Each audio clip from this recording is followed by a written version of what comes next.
Veamos ahora las medidas de dispersión.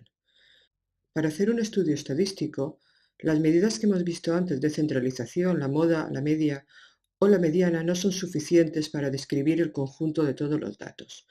Conviene también utilizar algún otro valor que refleje la dispersión o la separación de las observaciones alrededor de la media. Os voy a poner un ejemplo para que lo entendáis.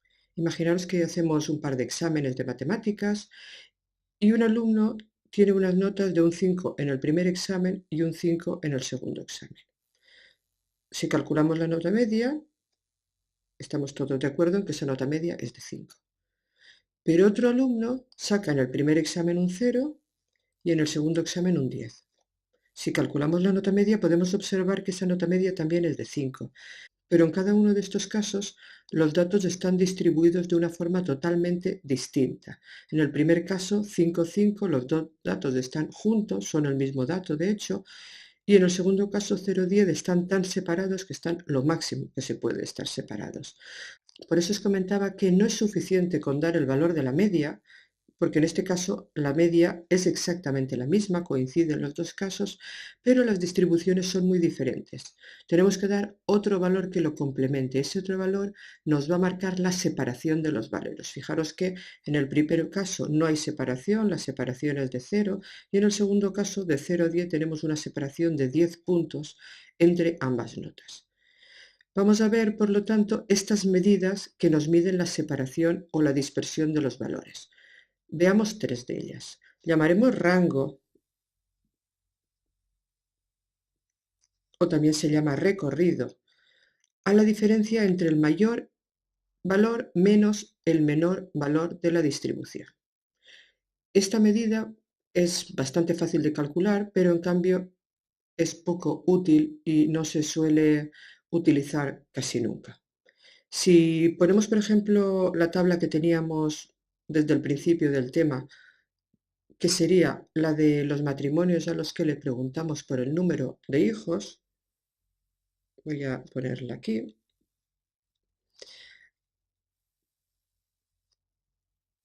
Acordaros que teníamos los valores de 0, 1, 2, 3, 4 y las frecuencias que habíamos calculado, ya las contamos en su momento, eran 6, 8, 7, 5, 4 y si eso lo sumábamos seríamos un total de 30 familias o 30 personas encuestadas.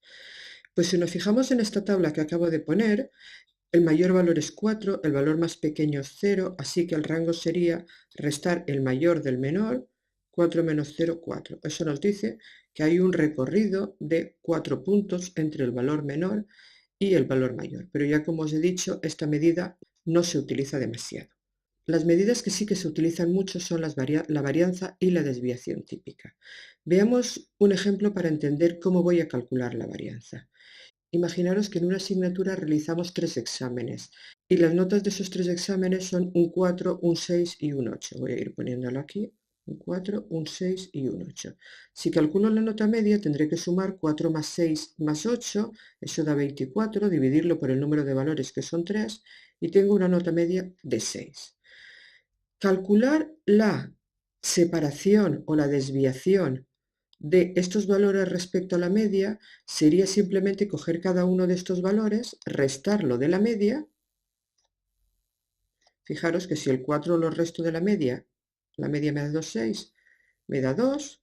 Si el 6 lo resto de la media me da 0. Y si el 8 lo resto de la media, que es 6, me da también 2. Estas serían las desviaciones. Esto es lo que llamaríamos las desviaciones. Si calculamos la media de las desviaciones, la media de las desviaciones sería sumar los tres valores y dividir entre 3, ¿vale? Esto sería 4 tercios. Bueno, pues a esto se le llama desviación media y nosotros no la vamos a estudiar en este tema. No la vamos a estudiar en este tema porque es una medida de dispersión que está en desuso, que no se suele utilizar, ya que tiene una pequeña complicación.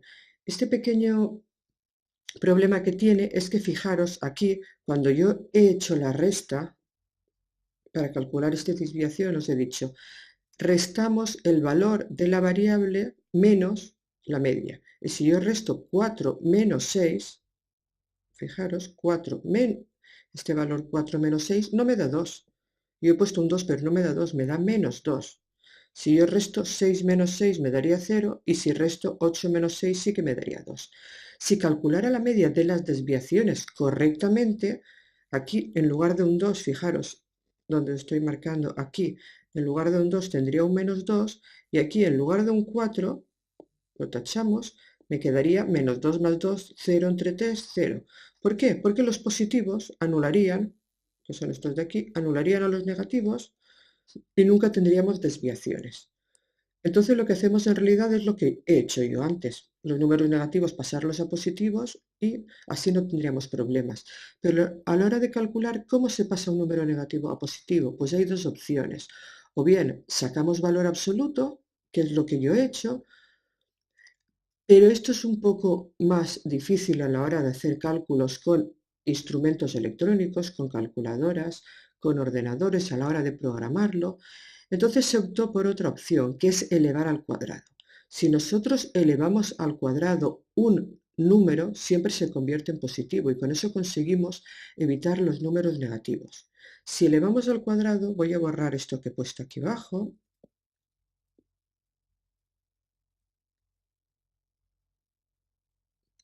Todo esto de aquí, y voy a hacerlo ahora elevado al cuadrado. Si hago la resta de las desviaciones, 4 menos 6 que da menos 2, pero si lo elevamos al cuadrado, menos 2 al cuadrado me da 4.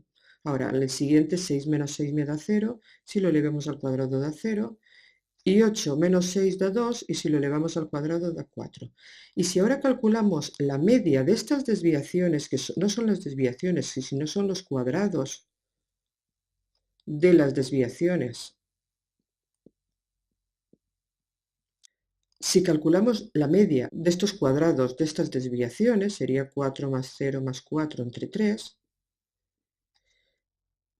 Esto sería 8 tercios. Esto se llama varianza. Bueno, ya sé que parece un poco complicado y tiene un pequeño inconveniente, que hemos elevado al cuadrado. Por lo tanto, esta media que hemos calculado no es la media de las desviaciones, sino la media de sus cuadrados. Por lo tanto, la unidad está elevada al cuadrado. Ahora luego veremos qué hacemos con ese cuadrado para contrarrestar el haberlo elevado al cuadrado. Todo esto que os he explicado, cuando en lugar de tener 3 datos tenemos muchísimos datos, si tuviésemos que hacerlo de esta forma sería muy complicado. La fórmula de la varianza, os la voy a poner aquí, es la siguiente. Es el sumatorio de restamos cada valor de su media, lo elevamos al cuadrado y lo sumamos todo. Eso es lo que he puesto aquí. Y todo eso luego, para calcular su media, lo dividimos por el número de valores. Y me falta multiplicar esto por las frecuencias para contar cada uno de los valores. Ya sé que esta fórmula es un poquito complicada, nosotros no la vamos a trabajar este curso, pero que sepáis que todo lo que os he estado diciendo hasta ahora no ha sido más que esto que está escrito aquí en la fórmula. ¿Cómo lo vamos a hacer nosotros de una forma que nos resulte fácil y que podamos entender bien? Pues vamos a añadir 3 columnas más a nuestra tabla que tenemos aquí, a nuestra tabla de frecuencias. Bueno, fijaros que aquí tengo yo la tabla de frecuencias con solo 2 columnas, pero si la tuviésemos entera, pues sería de la misma forma, añadiríamos 3 columnas. Y esas 3 columnas son las siguientes. La primera sería la correspondiente a esta primera fila, a la resta de cada valor menos la media.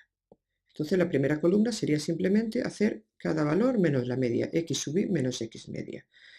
La segunda sería la que tenéis aquí, hacer su cuadrado. Entonces sería simplemente la columna anterior y la elevamos al cuadrado. Y la tercera sería la que nos serviría para calcular la media. Para calcular la media de muchos valores, cuando los tenemos en la tabla, acordaros que hacíamos una columna extra que multiplicábamos por su frecuencia y luego ya sumábamos toda esa columna.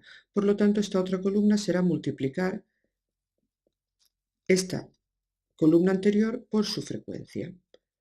Vamos a hacerlo para que lo veáis. Pongo aquí en la tabla 3 columnas más, perdón, que serían, como he dicho antes, la primera, el valor de la variable menos la media, la segunda eso mismo elevado al cuadrado y la tercera, pues lo que teníamos anteriormente, el cuadrado multiplicado por su frecuencia. Y lo vamos a calcular. A la hora de calcularlo en la tabla es más fácil, ya que tenemos que trabajar con calculadora y aparecerán muchos números decimales, es más fácil trabajarlo por filas. Veamos lo que os quiero decir. Yo ya calculé en otro vídeo la media aritmética de este ejemplo y permitidme que os la ponga aquí, porque la media aritmética en este ejemplo nos daba 1,77. ¿Vale? Pues si yo ahora empiezo con la primera fila y resto el valor de la variable, que es x sub i, en este caso 0, se lo resto al valor de la media, que es 1,77, tendré 0 menos 1,77 menos 1,77. Si lo hago con la segunda columna sería 1 menos 1,77 sería menos 0,77. Si lo hago con la tercera, 2 menos 0,77 me da 0,23. Luego con la siguiente, 3 menos 0,77 me da 1,23 y con la última, 4 menos 1,77 me da 2,23. Ahora tendría que elevar todo esto al cuadrado y podría coger cada número y ir elevándolo al cuadrado por separado. Pero como os decía antes, es más fácil trabajar por filas. Si yo en lugar de haber trabajado esto por columnas, permitidme que voy a borrarlo, aunque sea volver a hacer la faena dos veces, pero para que veáis cómo es más fácil de hacer, sería hacer 0 menos 1,77 menos 1,77. Y como ya en la calculadora tengo puesto el menos 1,77, ahora hacer la siguiente columna, que es elevar al cuadrado, es solo apretar la tecla de cuadrado de la calculadora. Si la apretamos esto da 3,13. Fijaros que yo voy cogiendo dos decimales, siempre voy cometiendo un pequeño error, con lo que puede ser que a vosotros no os dé exactamente igual, alguna centésima puede variar y no tiene mayor importancia. Y ahora que ya tengo esta cifra, este 3,13 y todo lo que continúa en la calculadora, voy a calcular la tercera columna, que es multiplicar por su frecuencia absoluta. En este caso la frecuencia absoluta la tenemos aquí, que da 6, pues si multiplicamos el 3,13, bueno, el valor entero que tengo en la calculadora con todos los decimales por 6, esto me da 18,8. Voy a hacer lo mismo con la segunda fila. Empiezo 1 menos 1,77, eso da menos 0,77. Si todo eso lo elevo al cuadrado da 0,59. Y si ese 0,59 lo multiplico por su frecuencia, que en este caso es 8, me da 4,74. Vamos a la tercera. 2 menos 1,77 da 0,23. Si 0,23 lo elevo al cuadrado da 0,053. Y si 0,053 lo multiplico por su frecuencia, que en este caso 7 da 0,37. Vamos al siguiente. Si al valor 3 le resto 1,77 da 1,23, al elevar al cuadrado da 1,51 y multiplicándolo por su frecuencia, que es 5, da 7,56.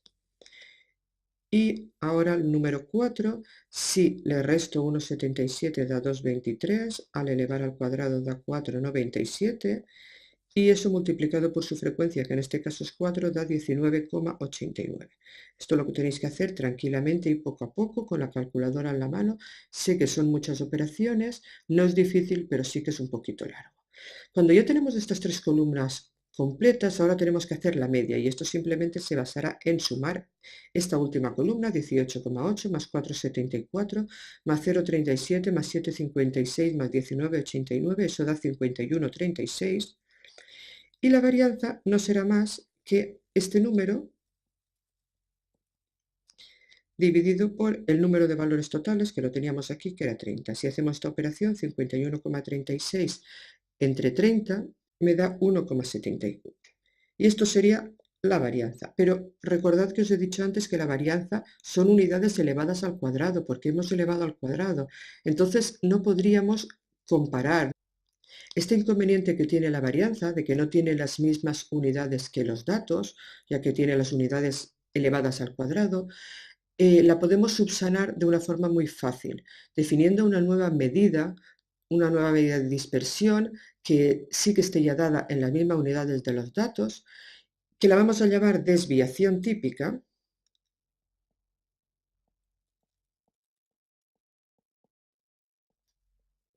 Y la desviación típica se representa siempre con la letra sigma minúscula, que es una letra como esta, una letra griega, y que no será más que la raíz cuadrada de la varianza.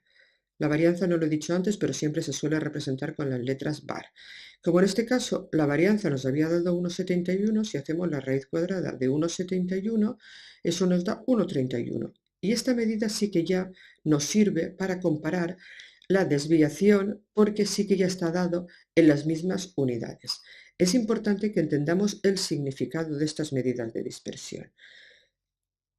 La varianza y la desviación típica, cuanto mayor sean, significa que más separados están los valores, y cuanto más pequeñas sean, significa que los valores están más agrupados, están más juntos. Generalmente, las dos medidas que se suelen utilizar más comúnmente son la media aritmética junto con la desviación típica. Podríamos decir, como en el ejemplo que os ponía antes, que la nota media de un examen es de un 7 con una desviación típica de 2 puntos, eso quiere decir con una media de las desviaciones por 2 puntos arriba y abajo, por ejemplo.